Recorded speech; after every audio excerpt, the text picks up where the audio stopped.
ಗುವಾಹಟಿಯಲ್ಲಿ ಭಾರತ ಮತ್ತು ನ್ಯೂಜಿಲೆಂಡ್ ತಂಡಗಳ ನಡುವಿನ ಮೂರನೇ ಟಿ20 ಪಂದ್ಯದಲ್ಲಿ ನ್ಯೂಜಿಲೆಂಡ್ ತಂಡ ನೀಡಿದಂತ 154 ರನ್ಗಳ ಗುರಿಯನ್ನ ಟೀಂ ಇಂಡಿಯಾ ಕೇವಲ 10 ಓವರ್ನಲ್ಲಿ ಚೇಸ್ ಮಾಡುವುದರ ಮೂಲಕ ದೊಡ್ಡ ಇತಿಹಾಸವನ್ನೇ ನಿರ್ಮಿಸಿದೆ.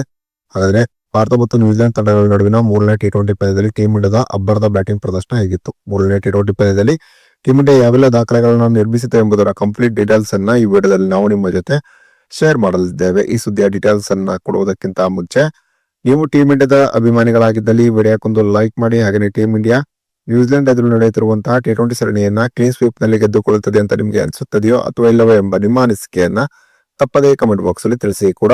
ಗುವಾಹಟಿಯಲ್ಲಿ ಭಾರತ ಮತ್ತು ನ್ಯೂಜಿಲೆಂಡ್ ತಂಡಗಳ ನಡುವಿನ ಮೂರನೇ ಟಿ20 ಪಂದ್ಯದಲ್ಲಿ ಟಾಸ್ ಅನ್ನ ಗೆದ್ದಂತ ಭಾರತ ಮೊದಲು ಫೀಲ್ಡಿಂಗ್ ಅನ್ನ ಆಯ್ಕೆ ಮಾಡಿಕೊಂಡಿತು. ಇನ್ನು ಟಾಸ್ ಸೋತು ಮೊದಲು ಬ್ಯಾಟಿಂಗ್ ಇಳಿದಂತ ನ್ಯೂಜಿಲೆಂಡ್ ತಂಡ ನಿಗದಿತ 20 ಓವರ್ನಲ್ಲಿ 9 ವಿಕೆಟ್ಗಳನ್ನ ಕಳೆದುಕೊಂಡು 153 ರನ್ಗಳನ್ನ ಹೊಡೆಯಿತು.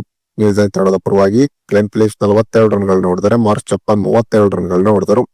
ಇನ್ನು ಟೀಂ ಇಂಡಿಯಾದ ಪರವಾಗಿ ಮೂರನೇ ಟಿ20 ಪಂದ್ಯದಲ್ಲಿ ಜಸ್ಪ್ರೀತ್ ಬುಮ್ರಾ 3 ವಿಕೆಟ್ಗಳನ್ನ ಪಡೆದುಕೊಂಡರೆ ಹಾರ್ದಿಕ್ ಪಾಂಡ್ಯ ಮತ್ತು ರವಿ ಬಿಷ್ಣಾಯ್ ತಲಾ 2 ವಿಕೆಟ್ ಅನ್ನ ಪಡೆದುಕೊಂಡರು. ಇನ್ನು ಗೆಲುವಿಗಾಗಿ 154 ರನ್ಗಳ ಗುರಿಯನ್ನು ಪಡೆದಂತಹ ಟೀಂ ಇಂಡಿಯಾ ಮೊದಲ ಎಸೆತದಲ್ಲಿ ಸಂಜು ಸ್ಯಾಮ್ಸನ್ ಅವರ ವಿಕೆಟ್ ಅನ್ನ ಕಳೆದುಕೊಂಡಿತು. ಆದರೆ ಎರಡನೇ ವಿಕೆಟ್ಗೆ ಅಭಿಷೇಕ್ ಶರ್ಮಾ ಮತ್ತು ಇಶಾನ್ ಕಿಶನ್ ಒಂದು ಸ್ಫೋಟಕವಾದಂತಹ ಬ್ಯಾಟಿಂಗ್ ಪ್ರದರ್ಶನ ತೋರಿದರು. ಇವರಿಬ್ಬರು ಎರಡನೇ ವಿಕೆಟ್ಗೆ ಭರ್ಜರಿ 53 ರನ್ಗಳ ಜೊತೆ ಆಟವನ್ನು ಆಡಿದರು. ಇಶಾನ್ ಕಿಶನ್ 13 ಎಸೆತದಲ್ಲಿ 28 ರನ್ ಅನ್ನು ಹೊಡೆದರು. ಇನ್ನು ಆರಂಭಿಕ ಬ್ಯಾಟ್ಸ್ಮನ್ ಆಗಿ ಕಣಕ್ಕಿಳಿದಂತಹ ಅಭಿಷೇಕ್ ಶರ್ಮಾ ಮೂರನೇ ಟಿ20 ಪಂದ್ಯದಲ್ಲಿ ಅಬ್ಬರಿಸಿ ಬೊಬ್ಬಿರಿದರು. ಅಭಿಷೇಕ್ ಶರ್ಮಾ ಕೇವಲ 20 ಎಸೆತದಲ್ಲಿ ಅಜೇಯ 68 ರನ್ಗಳನ್ನ ಹೊಡೆದರು. ಇದರಲ್ಲಿ 7 4 ಮತ್ತು 5 ಭರ್ಜರಿ ಸಿಕ್ಸರ್ ಸೇರಿತ್ತು. ಇನ್ನು ನಾಯಕ ಸೂರ್ಯಕುಮಾರ್ ಯಾದವ್ ಕೇವಲ 26 ಎಸೆತದಲ್ಲಿ ಅಜೇಯ 57 ರನ್ಗಳನ್ನ ಹೊಡೆದರು. ಇದರಲ್ಲಿ 6 4 ಮತ್ತು 3 ಭರ್ಜರಿ ಸಿಕ್ಸರ್ ಸೇರಿತ್ತು.